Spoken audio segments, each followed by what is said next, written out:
আসসালামু আলাইকুম বন্ধুরা, আমাদের হচ্ছে যে ফার্মি মুরগিগুলা পালি বা দেশি মুরগি পালি ওইগুলার রক্ত আমাশার জন্য আমাদের ডাক্তারে হচ্ছে এই ওষুধগুলা দিচ্ছে।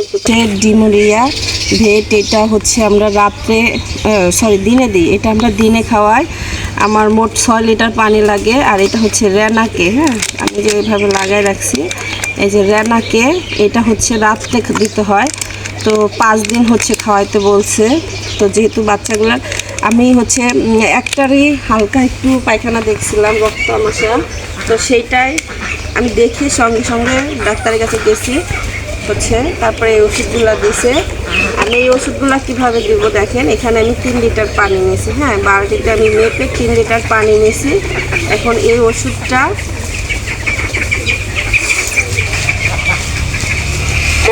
ওষুধটা হচ্ছে আমি এই যে 1 চামচের একটু কম, হ্যাঁ 1 চামচের একটু কম আমি ঢেলে নিব 3 লিটার পানির জন্য। 1 চামচের হচ্ছে একটু কম 3 লিটারের জন্য আমি এই ওষুধটা দিয়ে মিক্স করে, কাছানো দেখো, মিক্স করে হচ্ছে দেখেন এটাকে আমি এভাবে মিক্স করে তারপরে খাবারের পাত্রে হচ্ছে ঢেলে দিব। এইটা আমার দিন চলে যাবে, আবার রাত্রে হচ্ছে ওইটা দিব। আমার 6 লিটার পানি লাগে এখনো বাচ্চার 24 ঘন্টার মধ্যে, হ্যাঁ এই জন্য। আর আমি কোনো সাদা পানি এখনো ব্যবহার করি নাই, শুধু ওষুধ দেওয়া পানি হচ্ছে আমরা এখনো মুরগিকে খাওয়াচ্ছি, কারণ সাদা পানির প্রয়োজন হয় না এখনো। চাইলে একবেলা সাদা পানি দেওয়া যায়, কিন্তু আমরা হচ্ছে দিই নাই, শুধু ওষুধ জাতীয় পানিটাই দিয়ে রাখছি। আমি এভাবে 1 লিটার করে হচ্ছে ঢেলে নিব একটা পাত্রে। কম বেশি হলে সমস্যা নাই এখন।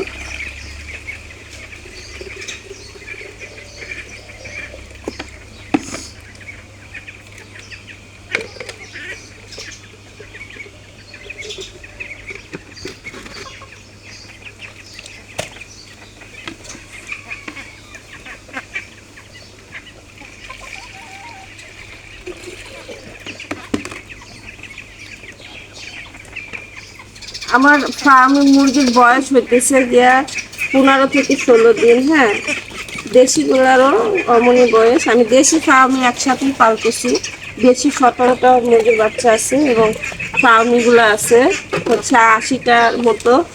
তো আমি একই ওষুধ দিচ্ছি দেশি এবং ফার্মিগুলার জন্য। চলেন এখন আমি খাবারগুলো দিব। ঘরে হচ্ছে আমাদের মুরগির বাচ্চাগুলা দেখেন, পড়ে যাবো।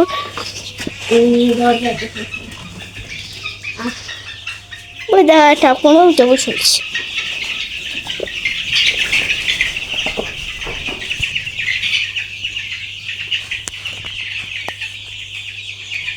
খাবারগুলো শেষ হয়ে গেছে, খাবার দিতে হবে তো বেশি দিলে ফেলাই দেয়, এর জন্য অল্প অল্প দিয়ে দিব। আমি ওই দেখো খাওয়া শুরু করে দিছে সবাই, সব পানি বসে গেছে। গরম না আমারই তো গরম যেতেছে পানি। অল্প করে খাবার দিব, খাবার নষ্ট করে, অনেক খাবার নষ্ট করে। এগুলা শেষ হয়ে গেলে আবার এসে দিতে হবে খাবারটা বিশেষ করে। আর পানিটা হচ্ছে আমার দিন কভার হয়ে যাবে 3 লিটার পানি। এখন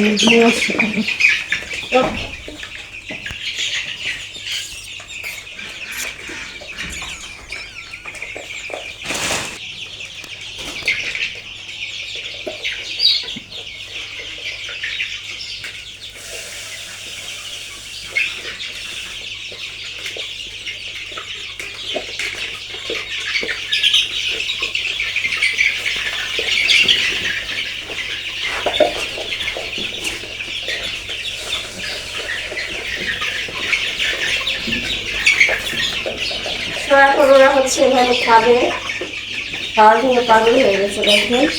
তোমার পিছন থেকে ওটা দৌড়াইতেছে। আর বের হোস না, বের হোস না।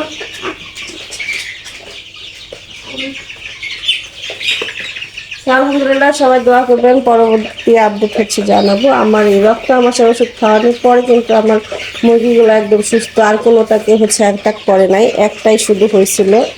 তো আমি যে কিছু জায়গা কিন্তু ফাঁকা রাখছি, দেখেন আপনাদের আরেকটা আপডেট দিই। এখানে কিন্তু আমি কিছু জায়গা ফাঁকা রাখছি দেখেন, আর চারপাশ দিয়ে হচ্ছে বালি দিয়েছি। এই ফাঁকা রাখার কারণ হচ্ছে ওরা পায়খানা করলে আমি যাতে বুঝতে পারি যে ওদের কোন ধরনের সমস্যা হয়েছে, কারণ এখন কিন্তু বেশিরভাগই হচ্ছে পায়খানাতে সমস্যা হবে। ওদের যে বয়সটা, এই বয়সে হচ্ছে বেশিরভাগ পায়খানাতে সমস্যা হয়।